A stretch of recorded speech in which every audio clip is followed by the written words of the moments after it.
자, 오늘 거룩한 주를 맞이해서 하나님의 성전에 오셔서 예배를 드리고 또 가정에서 온라인 예배를 드리는 여러분 모두에게 하나님 주시는 은혜가 함께하기를 바랍니다. 자, 우리가 전도서 말씀을 통해서 어떻게 하면 지혜롭게 인생을 살 수가 있나 공부하는 가운데 오늘 7장 말씀을 보는데 뒷부분만 읽었습니다만 우리가 전체를 생각하면서 말씀을 듣도록 하겠습니다. 미국의 군대가 2차 대전에서 승리한 후에 독일에 진주하게 되었습니다. 독일에 진주해서 그들이 만났던 사람들은 나치의 대학살에서 겨우 살아남은 유대인들이었습니다. 유대인들을 보호하기 위해서 캠프를 만들고 그들에게 옷과 먹을 것을 나누어 주면서 그들이 죽음에서 벗어나게 된 것을 축하하는 그런 자리를 만들고 그들을 위로하는 자리를 만들었습니다. 근데 유대인 대표 가운데 한 사람이 미군 사령관에게 당신들이 많은 것으로 우리에게 도움을 주었지만 중요한 거 하나가 빠졌다고 얘기를 했습니다. 우리는 옷이나 음식만큼 그보다 훨씬 더 중요한 것이 한 가지가 있는데 그것은 지혜의 원천인 책들을 자신들에게 가져다 달라고 그랬습니다.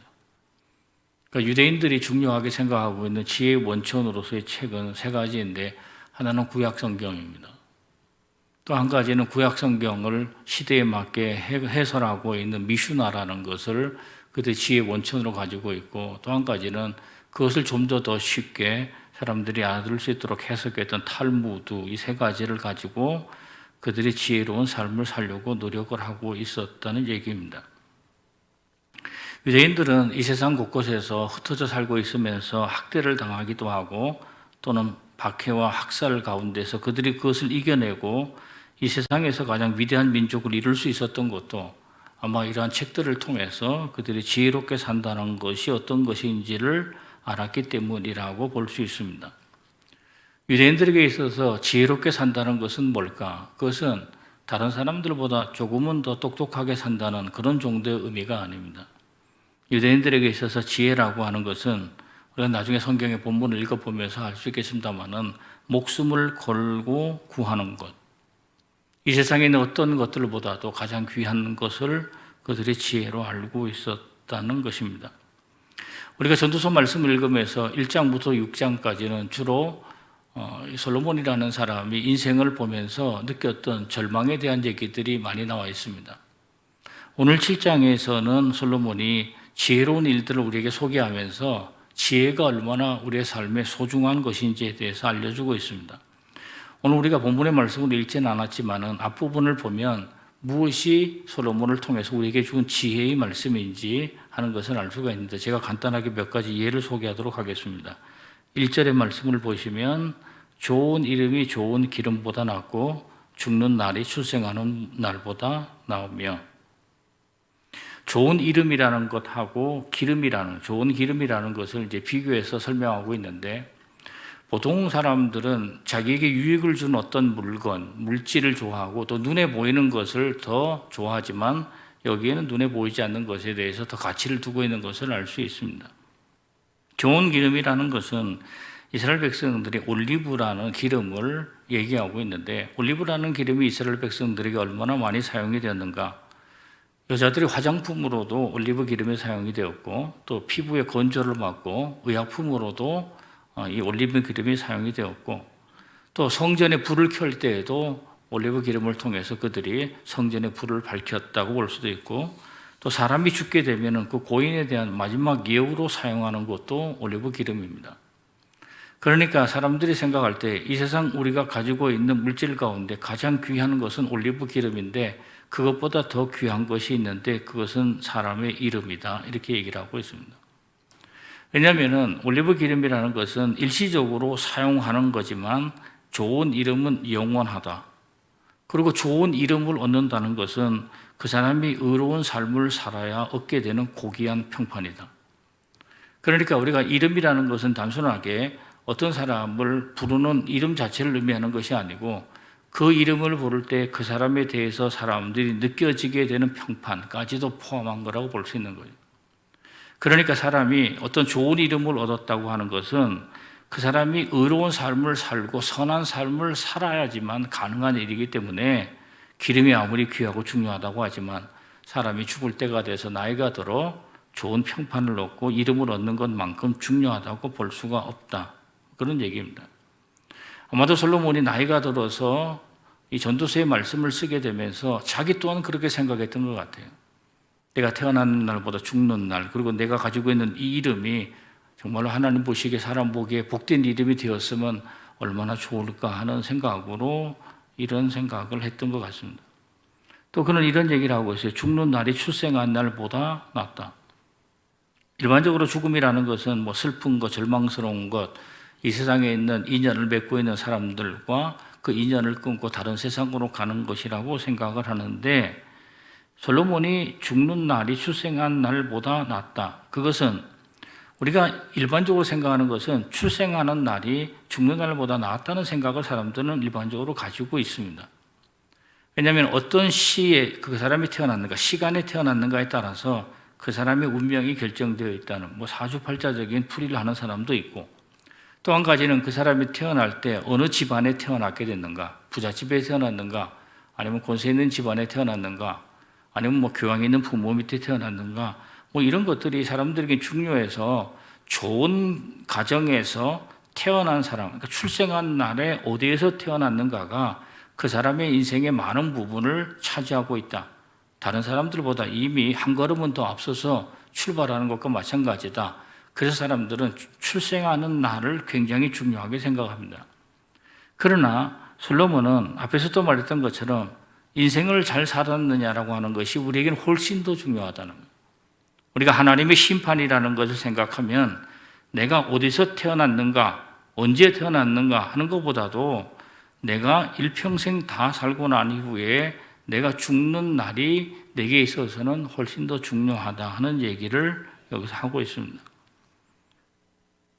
우리가 지금 이런 얘기를 들으면서 무슨 생각을 하게 되냐면, 솔로몬이 지금 신적 지혜를 가지고 우리에게 알려주는 얘기들이 일반적으로 사람들이 생각하는 것과는 조금 다른 얘기를 하고 있구나. 그래서 역설적 지혜나 역설적 진리를 말씀하고 있구나 하는 걸 생각할 수 있습니다.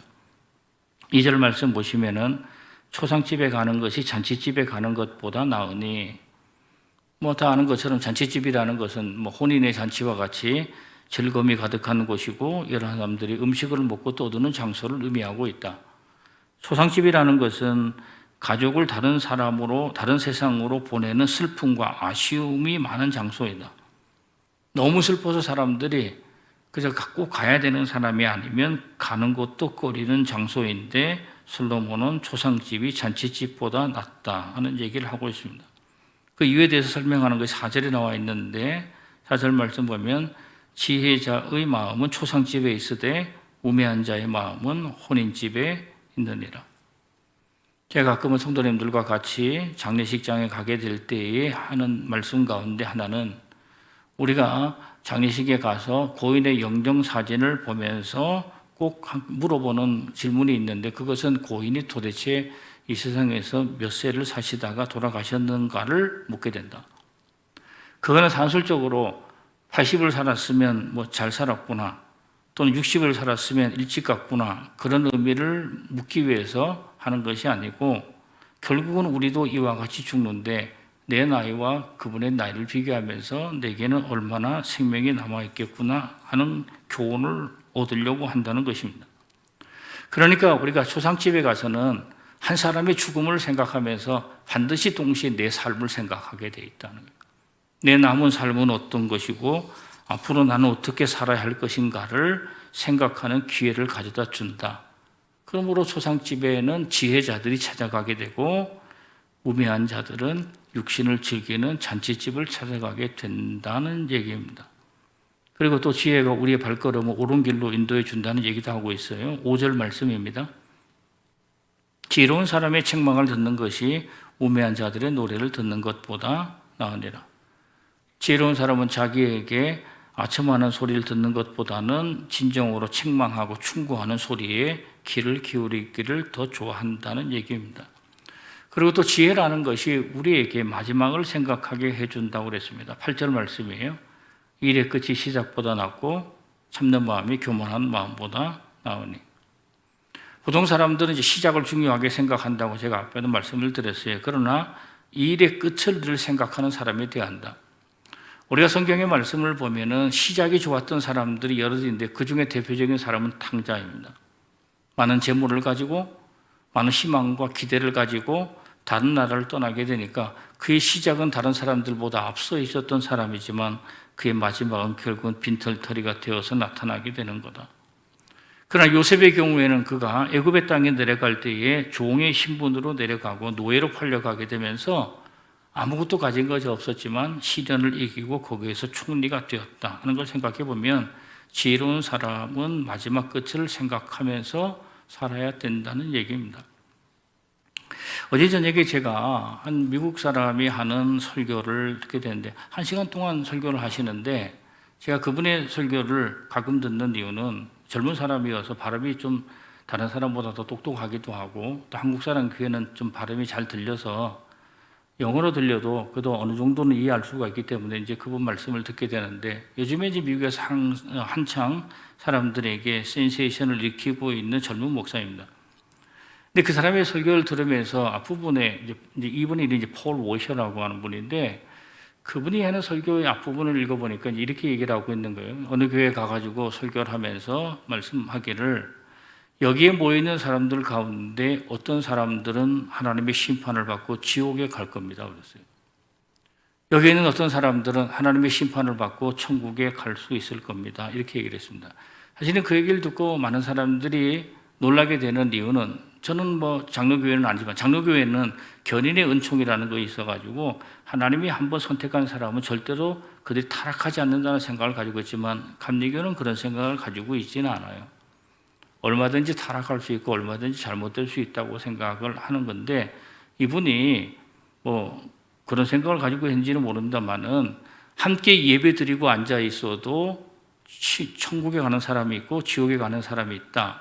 이렇게 얘기를 하는데 그 말씀의 제목이 뭐냐면 이런 거예요. 당신이 지금 당신의 삶 속에서 하나님이 어떻게 일하시는지를 아느냐는 거예요. 하나님께서 내 인생 가운데서 일하신다면 우리가 이렇게 살 수 없다는 거예요. 그러면서 이제 그 사람이 하나님께서 만약에 살아계시다면 당신 인생 가운데서 당신을 거룩하게 하기 위한 노력을 할 거다.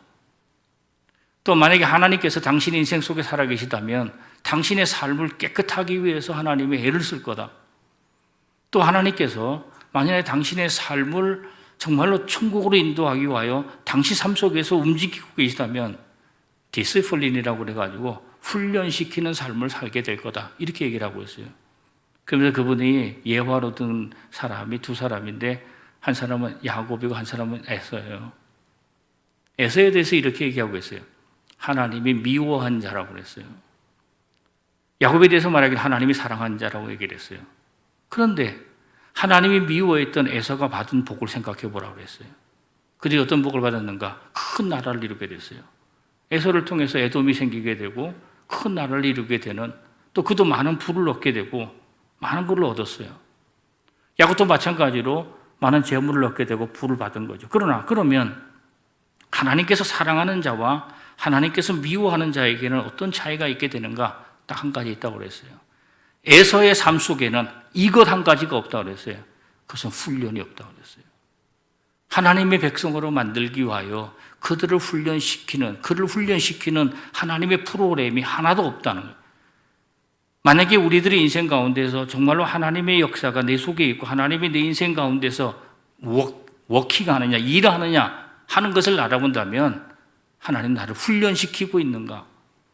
나를 하나님 단련시키고 있는가? 하나님 내게 지금 일하라고 말씀하시는가? 하나님 내게 봉사하라고 말씀하시는가? 우리가 이번 당회를 맞이하면서 당회에는 일꾼을 뽑고 일꾼에게 일하라고 부탁하는 건데 이게 하나님의 일하라는 명령인데 하나님은 당신이 사랑하는 자들에게 일하라고 크레임을 건다고 그랬어요. 명령하시고 요구하신다고 하는 거지 우리가 어떤 사람이 잘 살고 있다. 그래서 부자로 잘 살리고 있고 별 문제 없고 건강하다. 그것만 가지고 하나님이 사랑하는 자라고 볼 수 없다. 하나님이 요구하는 사명이 있고 훈련이 있는 사람만을 하나님께서 사랑하는 자라고 볼 수 있다. 이렇게 얘기를 하면서 얘기하는 거예요. 하나님께서 인생 속에서 워킹하지 않는, 일하지 않는 사람들은 대부분 다 어떤 사람들이냐? 지옥에 갈 사람들이라고 그렇게 얘기하고 있는 거예요. 우리가 성전에 나와서 예배 드리기만 해도 또는 우리가 세례를 받기만 해도 만 기본적인 의무만 우리가 한다고 하면 우리가 당연히 천국 갈 수 있으라고 생각하지만은 사단의 역사가 우리 속에서 일하고 있느냐 아니면 하나님께서 내 인생 속에 들어와 일하느냐에 따라서 많은 것이 달라진다는 거예요. 그래서 우리가 어쩌면 이 마지막 때를 초상집을 생각하고 인생의 마지막을 생각하는 이 지혜를 우리가 잊어버리고 살았던 것은 아닌가 하는 생각을 해보게 되는 거예요. 그래서 지혜로운 삶은 일의 끝을 생각하고 마지막을 생각하라는 이 솔로몬의 생각이 우리에게 굉장히 귀하다는 것을 생각할 수 있어요. 솔로몬은 이 지혜가 얼마나 중요한가에 대해서 또 한 번 얘기를 하고 있는데 우리를 살린다고 얘기를 하고 있어요. 12절 말씀이에요. 지혜의 그늘 아래에 있음은 돈의 그늘 아래에 있음과 같으나 지혜에 관한 지식이 더 유익함은 지혜가 그 지혜에 있는 자를 살리기 때문이니라. 제가 세 번역으로 읽어드릴게요. 돈이 사람을 보호하듯 지혜도 사람을 보호한다. 그러나 지혜를 깨우쳐 하는 지식이 더 좋은 까닭은 지혜가 그 사람의 목숨을 살려주기 때문이다. 이 말씀을 우리가 정리하면 그런 거예요. 지금 우리 시대뿐만 아니라 솔로몬의 시대에도 사람들이 돈의 가치를 굉장히 높게 생각하고 있었다. 야, 너희들 돈 중요한 거 알지? 그러면서 돈만큼 지혜가 중요해. 이 얘기를 하고 있는 거예요. 그러면서 그 뒤로 가면서 얘기하기를 돈보다 더 중요한 이유가 있어. 그것은 돈은 사람을 살리지 못하지만 지혜는 사람의 생명을 살린다. 이런 얘기를 여기서 하고 있는 거죠. 자, 우리 또 솔로몬이 얘기했던 지혜를 한번 또 생각해 보면 지혜가 없으면 이해할 수 없는 일이 우리 주변에서 있다. 얘기를 하고 있어요. 15절 말씀이에요. 내 허무한 날을 사는 동안 내가 그 모든 일을 살펴보았더니 자기의 의로움에도 불구하고 멸망하는 의인이 있고 자기의 악행에도 불구하고 장수하는 악인이 있으니. 지금 오늘 여기 15절 앞부분에 보면은 허무한 날을 사는 동안, 그러니까 세상 인생 사는 동안에 내가 이런저런 일을 살펴봤다 그랬어요. 자, 우리가 어떤 사람이 지혜로운 사람인가? 한 60평생 살면 우리가 제가 지난번에도 말씀드렸던 것처럼 사람이 살면서 여러 가지 경험을 하게 되니까 60평생 사는 사람의 지혜를 가지고 있죠. 근데 어떤 사람이 60년을 살았는데 남보다는 다른 지혜가 있어요. 한 90년쯤 산 사람의 지혜가 있다면 공부를 한 사람이겠죠. 뭐 책을 통해서 다른 사람들이 어떻게 경험하고 인생에 대해서 느꼈던 것이 있는지를 공부한 사람이죠. 또 만약에 어떤 사람이 90년이 아니라 한 100년쯤 되는 60밖에 안 사는 사람이 어떻게 100년쯤 산 사람의 지식을 또는 경험을 지혜를 가지고 있을까? 그것은 어떤 경우에 가능한가 생각해 보면 다른 사람의 인생을 자세하게 살펴본 사람이에요.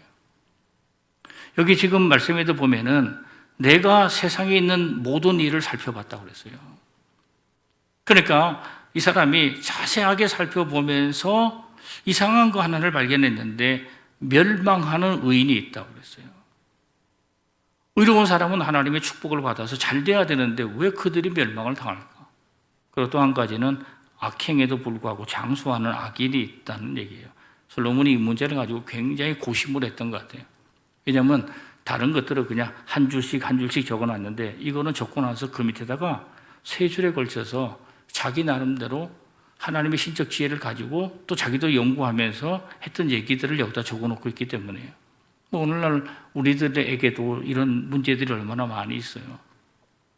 못된 짓하고 나쁜 짓은 도맡아서 했던 사람이 여전히 잘 살고 오래 살고 건강하기까지 하고, 또 그렇지 않은 사람, 또 열심히 하나님 앞에 애를 쓰고 수고했던 사람들이 잘 못 살게 되는 것을 보면서 얼마든지 이런 생각을 할 수가 있는데, 지금 솔로몬이 이것에 대해서 자기가 깨달은 것을 세 가지 설명하는데, 첫째는 뭐냐면 너무 지나치게 의로운 척을 하지 말라.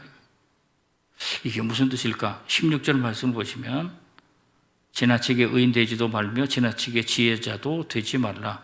어찌하여 스스로 패망하게 하겠느냐. 이게 뭐냐면 어떤 사람이 의로운 사람인데 멸망을 당했다. 그런 사람도 이상하다고 생각한다는 거예요. 그래서 솔로몬이 가만히 관찰해 보면서 사람이 아무리 지혜롭게 살고 선하게 살려고 해도 자기의 의나 지혜를 하나님 앞에서 자랑할 수 있는 자가 도대체 누가 있겠느냐는 거예요. 우리가 생각할 때 저 사람이 의롭게 살았다고 판단하고 어떤 사람이 악하게 살았다고 그냥 우리의 잣대로 우리가 판단하는 거지 그게 하나님의 판단은 아니잖아요. 그러니까 우리가 하나님 앞에서 할 수 있는 얘기는 하나님 제가 부족합니다. 제가 죄인입니다. 이런 자세를 가져야지 지나치게 의롭다고 얘기해서도 안 된다.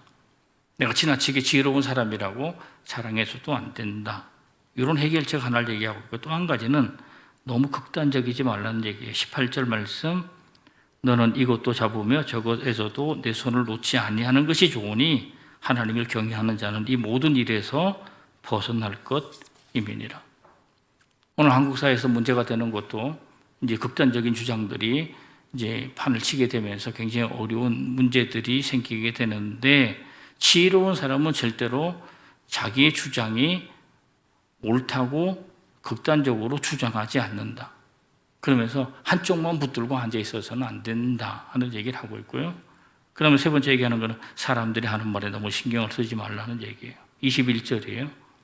또한 사람들이 하는 모든 말에 내 마음을 두지 말라. 그리하면 내 종이 너를 저주하는 것을 듣지 아니하리라. 무슨 얘기를 듣지 말라고 그러는가? 의인이 망했다는 사람들의 말에 신경 쓰지 말아요. 그리고 악한 사람들이 장수하고 형통하는 말에도 너무 신경을 쓰지 마라. 내가 신경을 써야 될 것은 네 죽음과 너의 심판이라는 거예요. 너 자신의 죽음과 심판에 대해 신경 써야지 뭐 다른 것에 신경을 쓰고 있느냐 하는 얘기를 여기서 하고 있다는 것입니다. 자, 이렇게 해서 솔로몬이 인생의 지혜들 가운데 몇 가지를 우리에게 소개하면서 23절에서 29절 우리가 읽었던 오늘 본문의 말씀에서 똑같은 단어 세 가지를 얘기하면서 얘기하는 게 있어요. 똑같은 단어가 뭐냐면 깨달았다는 거예요. 내가 하나님께서 주신 신적 지혜를 가지고 내가 깨달은 것이 있다 하면서 우리에게 알려주는 얘기들이 그 뒤에 나오고 있어요. 우리가 23절에서 29절의 말씀을 읽으면서 이게 한 번에는 무슨 의미가 있는지 잘 모르지만 자세히 살펴보면 그가 인생살이하면서 깨닫게 된 지혜. 물론 이거는 자기가 노력해서 깨달은 것이 아니고 하나님께서 주신 지혜로 깨달은 것을 우리에게 알려주고 있어요. 그럼 솔로몬이 깨달은 것이 도대체 뭘까 하는 거예요. 오늘 제가 세 가지로 여러분과 같이 말씀을 나누도록 하겠습니다. 첫째는 지혜는 인간이 스스로 얻을 수 없다는 것입니다. 요즘에 텔레비전을 틀어보게 되면 매일마다 노래 경연대가 나오게 되는데 그 중에 90%는 트로트예요. 그러니까 뭐 우리나라 사람들이 트로트를 이렇게 좋아하는가 하는 생각도 하게 되고, 제가 또한 지난주에 트로트에 관해서 또 얼마 전에 또 글을 적은 적을 여러분들이 보셨을 텐데, 제가 아주 오래전에도 한 번 적고 두 번 정도 트로트에 대해서 적은 적이 있는데, 트로트 가운데 요즘에 사람들의 화제를 몰고 있는 노래는 나훈아의 신곡 테스형이라는 것입니다. 아마 여러분들이 이거를 뭐 웬만한 분들은 다 들으셨으리라고 생각하는데, 그 가사 가운데 이런 구절이 있어요. 테스형 세상이 왜 이래? 이런 거예요. 세상이 왜 이렇게 힘드냐? 뭐 이런 얘기를 하고 있어요. 제가 이 가사를 하나하나 이렇게 살펴보면서 뭐 재미있는 거 몇 가지를 보게 되는데, 실제로 이분이 이제 테스가 소크라테스인데 소크라테스를 형이라고 불렀잖아요. 어떤 포털 사이트에서 재미있게 적어놨어요. 가족관계, 나훈아의 가족관계, 형, 소크라테스 이렇게 적어놨더라고. 뭐 이제 재미있게 이제 하려고 그렇게 해놨겠죠. 또 그가 이제 세상살이가 왜 이렇게 힘드냐 이렇게 물어봤고, 천국이 있냐고 물어봤어요. 먼저 가셨으니까 천국이 있냐 이렇게 이제 물어보게 된 거예요. 소크라테스는 지혜로운 사람 가운데 하나입니다. 또는 그는 철학자죠.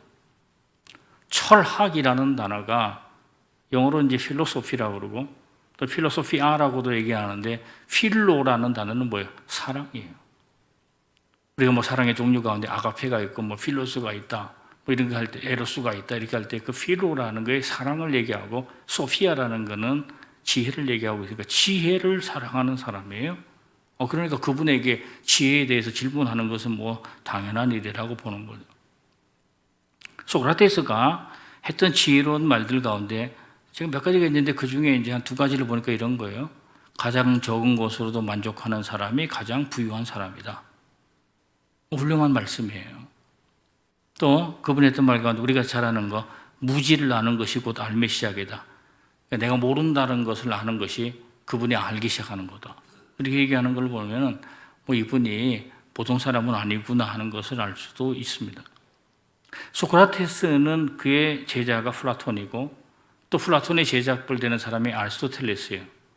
오늘날 2300년 이상이 지나고 난 이후에도 사람들이 계속해서 이 세 사람 얘기를 하고 있는 것은 이 사람들이 굉장한 지혜를 가지고 있었던 사람인 것은 분명하다는 거예요. 그러나 문제는 그가 가지고 있던 지혜는 결국은 인간적인 지혜에 머물러 있다는 거예요. 하나님께서 주신 지혜가 아니라는 거예요. 저는 그 노래를 들으면서 이 나훈아 씨가 테스 형을 부를 게 아니고 솔로몬 형을 불렀어야 되지 않을까 하는 생각을 하는 거죠. 왜냐하면 솔로몬은 하나님께서 주셨던 지혜를 가지고 얘기를 하고 있어요. 그래서 오늘 왜 세상이 이렇게 힘든지에 대해서도 이 솔로몬은 우리에게 대답을 해주고 있지, 소크라테스는 이것에 대해서 대답을 해주고 있지 못하다는 얘기예요.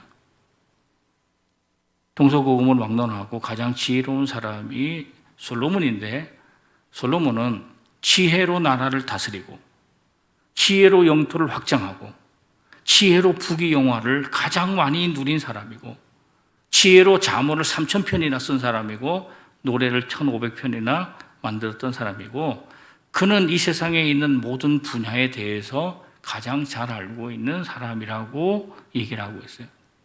그래서 열왕기 역대하 9장 22절에 보면은 솔로몬의 지혜는 천하의 모든 왕들보다 크다, 이렇게 얘기를 하고 있어요. 그러면 이분이 이런 지혜를 어떻게 갖게 되었는가? 자, 우리 전도서 1장 16절의 말씀을 보도록 하겠습니다. 내가 내 마음속으로 말하여 이르기를, 보라, 내가 크게 되고 지혜를 더 많이 얻었으므로 나보다 먼저 예루살렘에 있던 모든 사람들보다 낫다 하였나니 내 마음이 지혜와 지식을 많이 만나 보았음이로다. 자, 이제 본인이 좀 노력한 것이 있고 지혜를 이렇게 얻게 됐다 하는 얘기를 하고 있는데, 문제는 그 다음부터는 지혜를 스스로 얻으려고 하는 노력이 헛되다는 얘기를 하고 있어요. 전도서 1장 17절이에요. 내가 다시 지혜를 알고자 하며 미친 것들과 미련한 것들을 알고자 하여 마음을 썼으나 이것도 바람을 잡으려는 것인 줄을 깨달았도다. 지혜라고 하는 것은 사람이 노력을 하고 애를 쓴다고 해서 얻을 수 있는 수준이 아니다는 거예요.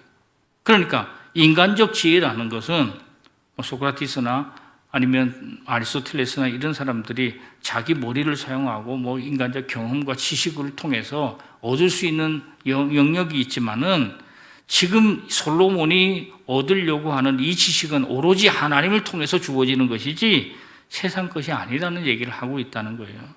그러면서 23절, 24절 오늘 본문 말씀에서 하고 있어요. 내가 이 모든 것을 지혜로 시험하며 스스로 이르기를 내가 지혜자가 되리라 하였으나 지혜가 나를 멀리하였도다. 이미 있는 것은 멀고 또 깊고 깊도다. 누가 능히 통달하랴 그랬어요.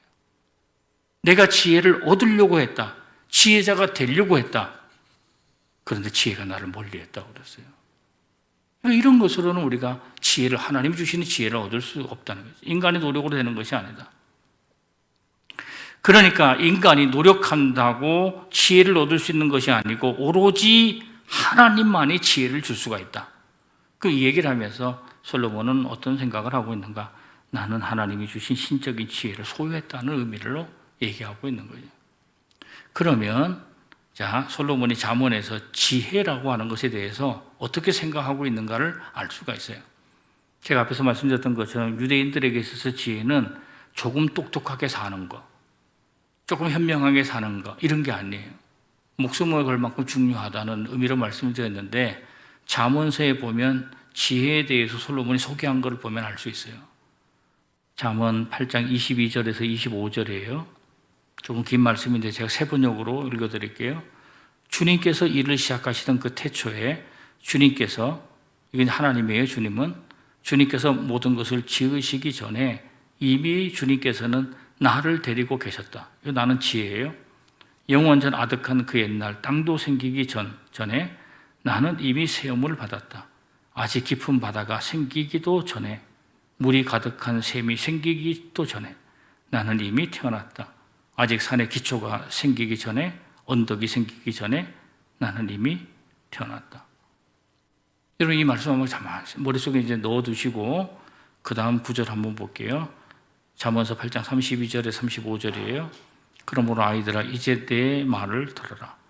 내 길을 따르는 사람이 복이 있다. 내 지혜의 훈계를 들어서 지혜를 얻고 그것을 무시하지 말아라. 날마다 나의 문을 지켜보며 내 문설주 곁에 지키고 서서 내 말을 듣는 사람은 복이 있다. 나를 얻는 사람은 생명을 얻고 주님께로부터 은총을 받을 것이다. 이 지혜의 말씀을 읽으면서 무슨 생각을 하는가? 많은 주석가들이 요한복음을 얘기하고 있어요. 요한복음에 예수 그리스도가 하나님과 함께 계셨던 분이고 로고스로서 말씀으로서 함께 계신 분이고 이 세상 창조 역사에 함께 하셨던 분이다. 우리 예수 그리스도를 이제 그렇게 이해하고 있는데 여기 말씀 보니까 지혜가 예수 그리스도라는 얘기를 하고 있는 거예요.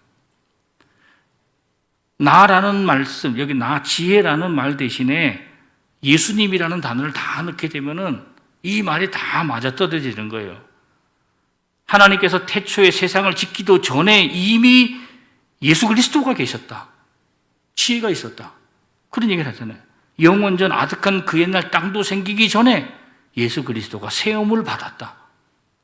이걸 보면은 지금 신적 지혜라는 것은 세상에서 조금 지혜롭게 산다는 의미가 아니고 예수님처럼 살거나 예수님을 마음에 소유하거나 아니면 예수님처럼 하나님을 닮아가는 삶을 사는 것을 지혜로운 삶이라고 얘기를 하고 있다는 것을 알 수 있어요. 그래서 이것이 하나님이 주시는 신적 지혜라는 것을 말하고 있다는 거예요.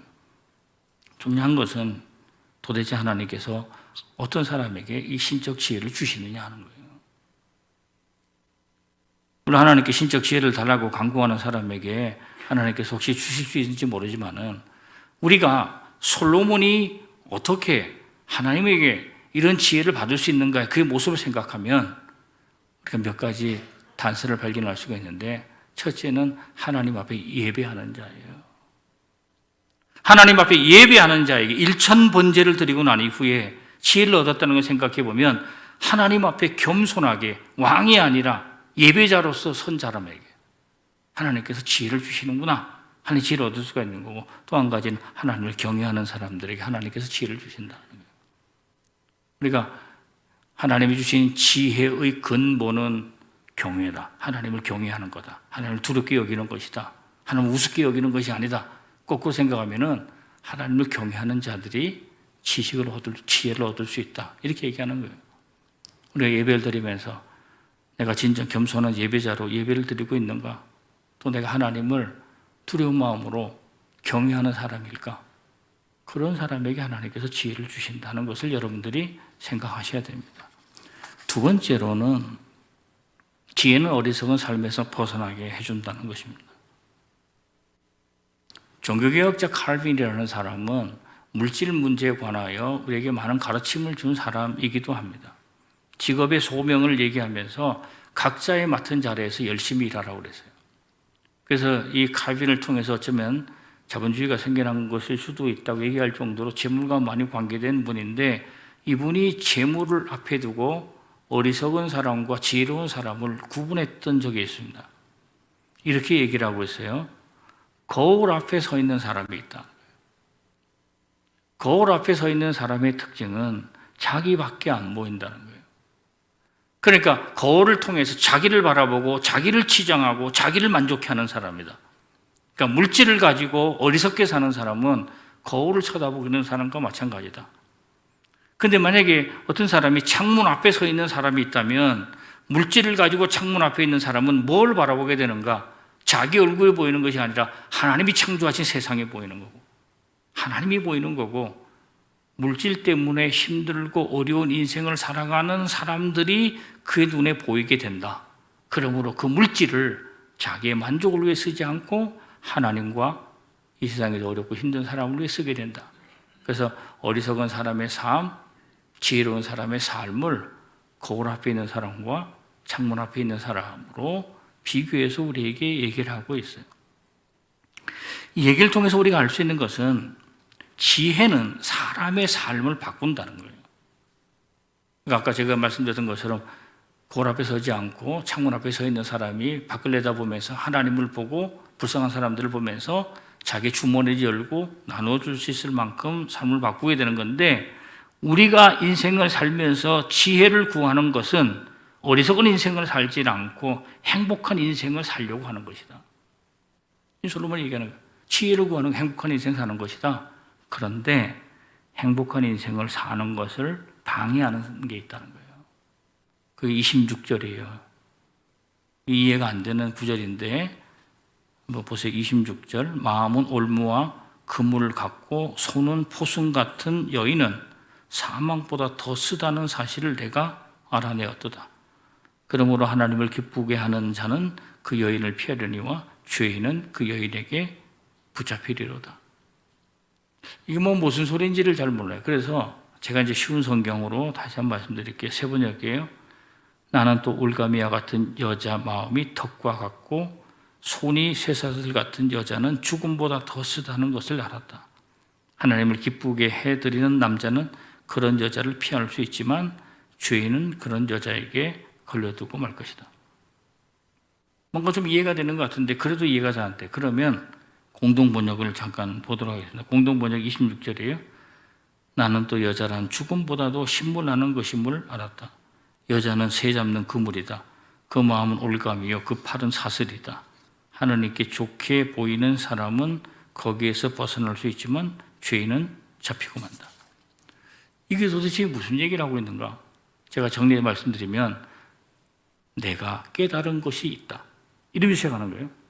내가 깨달은 게 있다. 뭘 깨닫는가? 죽음보다 더 고통스러운 게 있다. 그랬어요.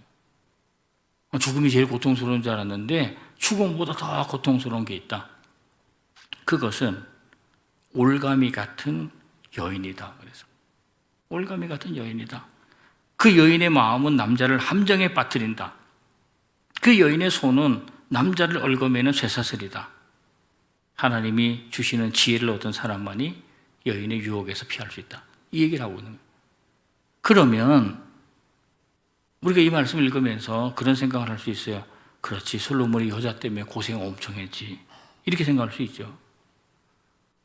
아니 천하 첩이 몇천 명이 된다고 그러면은 그게 남들이 볼 때는 좋은 것 같지만은 그 여자들 데리고 사는 남자가 얼마나 신경이 복잡했겠어요. 그러니까 그분 또 이 이방 여인들이 들어오는 통에 이방의 신들까지 들어와가지고 얼마나 복잡한 인생을 그가 살았어요. 말년에 그가 생각해 보면서 아휴, 내가 여자 때문에 고생 많이 했지. 다시는 여자 때문에 고생하지 말아야지. 니들도 여자 때문에 힘들어하면 안 돼. 유혹에 빠지지 말아야 돼. 그렇게 이해할 수가 있는데 그런 얘기를 하고 있는 거냐. 그 얘기를 하고 있는 게 아니에요. 여자는 다 못되고 남자만 좋은 사람이라는 얘기처럼 들리는 그 구절이 그 뒤에 있는데 그 얘기를 하고 있는 것이 아니고 지금 뭐냐면 어리석은 인간이 빠지기 쉬운 유혹으로 여인을 들고 있다는 거예요. 나는 여인에게 빠졌었다는 거예요. 다른 사람들에게 얘기하는 거예요. 너희를 유혹하고 빠져들게 만드는 어떤 것이 있다. 그것이 죽음보다도 독하다. 이렇게 얘기를 하고 있는 거예요. 그럼 그게 뭐가 있을까? 대표적인 한 가지는 이성이라는 거예요. 이성. 내 머리로 뭘 생각하는 거예요. 그래서 인간이 자기 이성을 절대화하고 이성을 근거해서 세상 모든 것을 다 판단하는 거예요. 계몽주의 시대라는 것은 인라이트먼트야, 계몽. 머릿속에 빛이 들어와가지고 자기들이 뭔가 됐다고 생각하는 거예요. 인간이 뭘 만들어내고 기계를 만들어내면서 대량 생산하게 되고 그러면서 사람들이 자기들이 이성적으로 판단하는 것이 하나님이 판단하는 것처럼 생각했던 사람들이 있었고 실제적으로 영국의 디이즘이라는 이신론이라는 종교단체는 기독교 종교단체 중에 하나니까 기독교 이단 중에 하나가 된 거예요. 머리로만 생각하는 건데 인간이 가진 이성에 근거해가지고 하나님이 주시는 신적 지혜와 반대되고 살아가는 사람은 어리석은 사람이다. 그 얘기를 하고 있는 거고 또 한 가지 이 여인은 뭐로 상징하느냐? 돈이에요. 오늘 한국 교회가 이렇게 타락하고 문제가 생긴 것도 결국은 다 돈이잖아요. 그러니까 이 돈이, 이 재물이라는 것이 만약에 당신을 끌어다니고 지금 유혹하는 것이라면 그 유혹에서도 피해야 된다 하는 얘기를 하고 있는 거예요. 하나님의 신적 지혜를 받는 것이 방해가 되는 일들이다 이렇게 얘기를 하면서 이 달콤한 유혹들, 제가 뭐 이성도 얘기를 하고 돈도 얘기를 하고 또 아마 뭐 이 세상에 있는 여러 가지 것들 중에 하나님의 지혜를 반대하는 것들이 많이 있을 거예요. 이단적인 사상들이나 이런 것들도 많이 있을 텐데 이것을 피할 수 있는 것은 두 가지인데 하나는 그냥 피하는 거예요. 그거 가까이 가지 않는 거. 또 하나는 뭐예요? 유혹에 사로잡히는 거다. 어떤 사람이 피할 수 있는가? 하나님을 기쁘시게 하는 자예요. 다른 말로 뭐예요? 하나님이 주시는 지혜를 붙들고 살아가는 자는 그런 유혹에서 벗어나 어리석은 인생을 살지 않고 행복한 인생을 살 수 있다 하는 얘기를 우리에게 알려주고 있다는 거예요. 마지막 세 번째예요. 지혜는 하나님이 창조하신 뜻대로 사는 자들에게 주어진다는 것입니다. 세상에서 가장 큰 부자는 빌 게이츠고 그분이 다른 사람들을 많이 돕는 기부를 많이 한다는 것으로 알려져 있어요. 그러나 원래 빌 게이츠라는 사람이 사업만 할 줄 아는 사람이지 남을 돕는 사람이 아니었다고 그럽니다. 그가 남을 돕게 된 것은 그의 아내 멜린다를 만난 후부터 변화되었다. 근데 이 아내 멜린다가 어느 날 아프리카를 여행하면서 젊은 시절에 신발도 못 신고 다니는 아프리카 사람들을 보면서 우리가 가진 재물을 다른 사람을 위해서 사용해야 되겠다는 깨달음을 얻고 변화되었고 그는 그 생각을 가지고 자기 남편을 변화시켜서 빌 게이츠가 많은 재산을 기부하게 됐는데 이분이 뭐라고 발표했냐면 자기가 죽기 전에 재산의 99%를 기부하겠다고 그랬어요. 이거 뭐 웬만한 사람도 생각할 수도 없을 만큼의 일들을 이분이 하게 됐는데 저는 이런 일은 그분이 삶 속에서 깨달음이 있기 때문에 가능했으리라고 보는 거예요. 솔로몬이 지혜를 받았을 때, 하나님으로부터 지혜를 받았을 때에 지혜를 받고 나서 사물을 바라보면서 세상을 바라보면서 깨달은 것이 여러 가지가 있었다고 얘기하고 있어요. 우리가 이제 깨달음이라는 단어 한번 생각해 보세요. 깨달음이라는 게 뭘까? 부분적으로 알고 있던 것들이 나중에 한꺼번에 딱 묶어지는 거예요. 자, 우리가 쉽게 말씀을 드리면 이런 거예요. 여러분의 자녀들이 가끔 여러분들의 속을 썩인다고 그래도 그들이 어느 순간에 갑자기 부모의 사랑을 확 깨달을 때가 있어요. 언제냐? 여러분들이 죽었을 때예요. 여러분들이 돌아가시고 난 후에 장례를 치르면서 어린 시절부터 부모가 내게 해주신 것들을 하나하나 생각하는 거예요. 내게 해주신 말도 생각이 나고 또 내게 해주신 물질적인 지원에 대해서 생각이 나고 이런 것들을 조각조각 모아보니 이거는 부모의 사랑이었구나 라고 생각이 드는 거죠. 그때 깨달음이 오게 되고 그때 그렇게 슬퍼서 우는 거죠. 왜냐하면 그때는 조각으로만 생각할 때는 나를 힘들게 하고 섭섭하게 했던 것들만 나타나는 거예요. 그런데 그런 것들을 다 조각에서 모아놓고 보니 부모님의 사랑이 보인다. 이럴 때 부분적으로 알고 있던 것들이 한꺼번에 연결되어 전체가 보이는 경우를 우리는 깨닫는 거다. 이렇게 얘기를 하는 거예요. 또 깨달음이라는 것은 눈을 뜨면서 보지 못했던 것들이 갑자기 보이기 시작하는 거고 또 갑자기 귀가 열려서 지금까지 들리지 않았던 소리가 갑자기 들리는 거죠. 또 어떤 깨달음에 있어서는 하나님께서 내 인생 가운데서 어떻게 도우시고 역사하셨는지가 그전에는 잘 보이지 않았는데 어느 순간부터 그것들이 보이기 시작한다면 여러분 깨달음을 얻은 것과 마찬가지라고 볼 수 있어요. 근데 깨달음은 어떻게 오는가? 신앙생활을 오래 하며 천천히 오는가? 아니면 신앙생활을 하는 가운데 어느 순간에 갑작스럽게 오는가? 전에도 말씀드렸던 것처럼 불교에서 돈수하고 도노 점수를 얘기하면서 갑자기 오기도 하고 천천히 오기도 하고 그러는 건데 교회도 마찬가지예요. 우리가 sanctification이라는 거룩하게 되는 과정은 천천히 가는 거지만 우리가 칭의를 받는 의롭게 되는 어떤 순간, 깨달음이 있는 순간은 갑작스럽게 올 수가 있다는 거예요. 그러니까 여러분들 신앙생활하는 가운데 어느 순간에 갑자기 눈물이 나는 거예요. 어느 순간에 말씀을 들을 때 내 가슴을 치고 내 가슴을 찌르는 것이 있다고 느껴지는 거죠. 그때 하나님께서 여러분들에게 깨달음을 주고 있구나 이렇게 생각하시면 돼요. 지혜를 주고 있구나 이렇게 생각하시면 돼요. 27절에서 솔로몬이 자기 깨달음에 대해서 얘기하고 있어요. 27절이에요. 전도자가 이르되 보라 내가 낱낱이 살펴 그 이치를 연구하여 이것을 깨달았노라. 이거는 노력을 해서 깨달은 게 아니고 신적 지혜를 받고 난 이후에 그러고 나서 사람들 사는 것을 낱낱이 살펴봤다는 얘기예요. 내가 하나님 주신 지혜를 가지고 세상 사람들을 낱낱이 살펴보면서 깨달은 것이 있다, 이런 얘기인데, 사실은 사람들이 깨달을 때 잘못 깨닫는 사람이 있어요. 왜냐하면 평상시에 깨달으면 좋은데 매 맞고 깨닫는 사람이 있어요. 어려운 일에 봉착해 깨닫는 사람이 있어요. 또 가진 것을 잃어버릴 때, 건강 잃고 나서, 재물 잃고 나서 그때 깨닫는 사람이 있어요. 어떤 사람은 죽음을 목전에 두고 나서야 그때 깨닫는 사람이 있어요. 그렇잖아요. 우리가 어느 병실에서 마지막 인생의 시간을 보내게 될 때 이거 뭐 아무도 없는 상태에서 혼자 앉아 생각한 거 아니에요?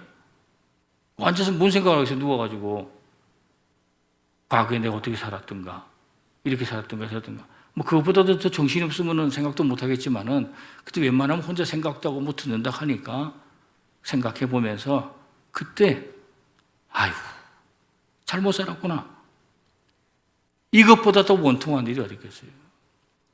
깨달음의 시간이 중요하다는 거죠. 그렇게 정신없을 때 깨닫는 것이 아니고 좀 몸을 운신하고 뭘 할 수 있을 때, 하나님께 주신 사명도 감당할 수 있을 때 그때 깨닫는 것이 중요하다 하는 얘기인데, 솔로몬이 뭘 깨달았는가? 29절 말씀, 오늘 본문 말씀 중에 제일 중요해요. 내가 깨달은 것은 오직 이것이라. 곧 하나님은 사람을 정직하게 지으셨으나 사람이 많은 꾀들을 낸 것이니라. 자, 세 번역 말씀드릴게요. 그렇다. 다만 내가 깨달은 것은 이것이다. 하나님은 우리 사람을 평범하고 단순하게 만드셨지만 우리가 우리 자신을 복잡하게 만들어 버렸다는 것이다. 저는 이 말이 나훈아 씨가 질문했던 것에 대한 대답일 수 있다고 생각하는 거예요. 아니 세상이 왜 이렇게 힘들어요? 이렇게 얘기를 하는 거예요. 나는 그렇게 물어볼 때 솔로몬이 대답하는 것은 그래 세상 힘들지, 내가 얘기를 해줄게, 이렇게 얘기를 하는 거예요. 하나님이 세상을 만들 때는 정직하게 만들었어, 이렇게 얘기하고 있어요. 또는 단순하게 만들었어. 다른 성경이 이렇게 말하고 있어요. 영어 성경에 upright라고 얘기하는데, 이거 뭐냐면 하나님은 인간을 창조할 때 바르고 온전하게 살 수 있도록 균형 잡히게 잘 만들어 주셨다. 근데 왜 세상에 이렇게 힘든가? 인간이 하나님의 법을 어김으로 복잡하게 만들었다는 거예요. 인간이 뭐예요? 꾀라고 나와 있잖아요. 인간의 생각, 자기의 계산, 이것을 가지고 사람들이 하나님의 뜻대로만 맞추어 살아가면 아무 문제 없이 살아갈 수 있도록 잘 만들어 주셨는데, 인간이 자기 생각과 계산으로 불순종하고 범죄함으로 이 세상을 복잡하게 만들었다. 그러니까 나훈아 씨가 왜 이렇게 세상이 힘들어요? 아담으로부터 내려온 범죄가 있어. 그리고 너 죄 때문이야, 이렇게 얘기하는 거예요. 왜 세상이 이렇게 힘들어요? 이렇게 얘기하면 여러분 개인들이 하나님 앞에 말씀에 불순종하여 살아가지 않았던, 순종하지 않고 살아갔던 죄, 그 죄 때문에 인생살이가 이렇게 힘들다는 것을 솔로몬이 깨닫았다고 얘기하고 있는 거예요. 그럼 우리가 하나님 앞에 내가 죄인입니다라고 고백하고 새로운 삶을 찾는 것이 행복한 삶을 찾는 지름길이지, 아이고 세상이 도대체 왜 이러냐고 원망하고 울병한다고 이 문제가 해결되는 것은 아니라는 얘기예요. 인간이 예수 잘 믿어보겠다고 기독교를 만들었다. 이 종교단체가 십자가 만들어가지고 애매한 사람들 쳐 죽이는 일이 나서게 되는 거예요. 하나님의 뜻대로 따르질 않아. 예수 잘 믿어보겠다고 사람들이 교회를 만들었는데 교회 안에서 뭐 다툼이 일어나가지고 세상의 교회를 걱정하는 수준에까지 이르렀다. 사람들이 예수 잘 믿어보겠다고 뭐 교회를 만들어가지고 삼위가 일체가 된다. 근데 이쪽에서는 삼위가 조금 차이가 있다. 어떻게 아버지하고 아들이 같겠는가? 이만큼 달라. 얼만큼 달라? 영어로 아이 하나가 달라. 헬라어로 이오타가 달라. 그게 뭐예요? 호모 우시오스가 있고 호모 이우시오스가 있어. 조금 달라. 어떤 일이 벌어졌는가? 칼 들고 싸워서 서로 죽이고 난리를 쳤어요. 그러니까 인간들이 자기 꾀를 가지고 뭐 하나님 잘 믿어보겠다고 생각하지만은 자기 생각과 계획을 가지고 다른 사람 비난하고 죽이는 거 외에 도대체 인간이 한 게 뭐 있냐 이거예요. 그러니까 우리는 뭘 해야 될 거냐? 하나님이 주시는 신적 지혜를 얻는 길만이 우리가 살아갈 길인데, 하나님이 주시는 지혜는 누구에게 주어지는가? 겸손한 자, 예배하는 자, 하나님 경외하는 자에게만 주어진다. 이런 얘기를 솔로몬이 하고 있는 거죠. 하나님이 주시는 지혜를 받으시기를 바라고 남은 인생, 행복한 인생을 다 살아가시기를 주님의 이름으로 간절히 축원합니다. 기도하겠습니다. 사랑이 많으신 아버지 하나님 고맙습니다. 거룩한 날 주님의 성전에 와서 또 가정에서 하나님께 예배자로 설 수 있도록 도와주신 하나님께 감사를 드립니다. 세상 지혜를 가지고 살지 않고 하나님이 주시는 지혜로 살게 도와주시고, 하나님 주시는 말씀을 감격함으로 받아들이게 하시고, 또 하나님 앞에 엎드려 겸손히 예배하는 예배자가 되게 하시고, 하나님 앞에 두려움을 가질 줄 아는 예배자가 되도록 주님께서 인도하여 주시옵소서.